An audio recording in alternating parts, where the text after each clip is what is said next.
And there's going to be several visuals that I'm going to put into the video. And y'all know I don't even do that. I just talk and post. But I need you to see how God has been there for me because of my faith. I didn't grow up with a silver spoon. I didn't grow up beautiful like most of you with your beautiful curly hair and your amazing parents and your wonderful life. I love it for you. I love it for you. But I'm going to tell you one thing God kept me from. He kept me from a lot of things so that I can continue to keep my innocence. And I feel like he's using that for some of you who have lost yours maybe to bring you back hope. And to also restore your faith. I think we probably never knew why we were put here, but I'm going to share with you some things because my faith has been so strong. Number one, let's talk about my weight loss. I have lost over 100 pounds and I kept it off going on 4 years now. I had to keep the faith every single day by waking up at 6 o'clock in the morning and going walking so that I can, it wasn't easy. Because I feel like a lot of times we give up because we don't see nothing happening, or we want it to happen faster than it's happening. But let me be a testament to you that if you keep waking up at 6 o'clock in the morning and going to the park, you keep walking, you keep listening to your podcast, you keep trusting and believing that you're going to see the results. When things don't happen the way you want it, that should not make you give up. That should make you go harder, especially if you've done your research. The body loses weight, but you have to continue to work. You have to continue to get up and maybe try fasting.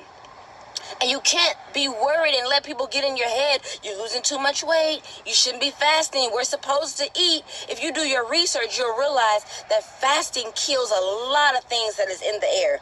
Things that are in the air, the environment, the chemicals that's in this food that we eat. Fasting is powerful. And let me tell you, if you are a consistent faster, a lot of the stuff that happens to other people won't happen to you. If you are a consistent faster, you can eat pretty much the foods that is here. But when you fast, your body breaks down those chemicals and you won't be affected by certain things that people are affected by because you are a consistent faster.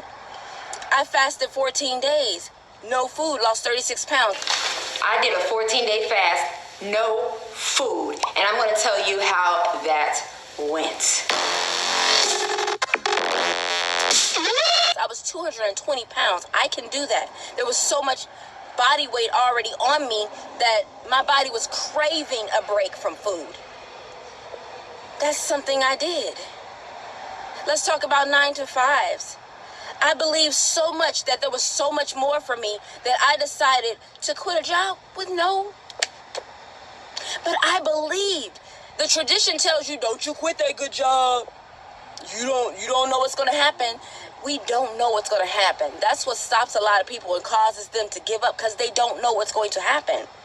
I left a relationship of 3 years because I felt the intuition in my body and my mind that something was not right. Later found out he had HIV. I was tested and clean. You have to listen to your intuition, listen to your own self, and don't let people's fears of not knowing stop you. Do not live this life being afraid to die. So I quit a job not knowing what was going to happen. God set me up. Sometimes God will bring relationships in your life that won't last, but they're to propel you to your future. I was able to create things that made me money without having to work a job. You have to believe that the things you don't see, if you see it in your mind and you're like, okay, I don't see it, but I know, I believe, and I have so much faith and so much hope that it's going to happen, and you keep pushing.